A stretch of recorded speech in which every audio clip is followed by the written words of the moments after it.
আমি চাই তুমি সুখে থাকো, কারণ দুঃখ তোমারে মানায় না। যার কাছেই থাকো ভালো থাইকো। তুমি ভালো না থাকলে আমার এত বিসর্জন, এত দীর্ঘশ্বাস সব বিফলে যাইব। আমার ভালোবাসার দিকে তাকাইয়াও হইলে তুমি ভালো থাইকো, শুধু তুমি ভালো থাইকো। কোথায় যেন পড়েছিলাম, পৃথিবীতে কেউ কারো জীবনে অপরিহার্য নয়। হঠাৎ অনুভব করলাম কথাটা আসলেই সত্য। জীবন কারোর জন্য কোথাও বিন্দু মাত্র থেমে থাকে না, চলে যায়, বরং সুন্দরভাবে কেটে যায়।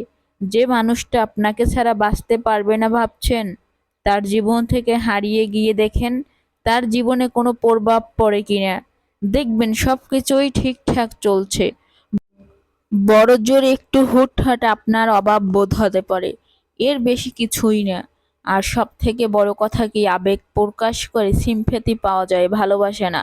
সুতরাং আমাদের উচিত নিজেকে ভালো রাখা, ভালোবাসা।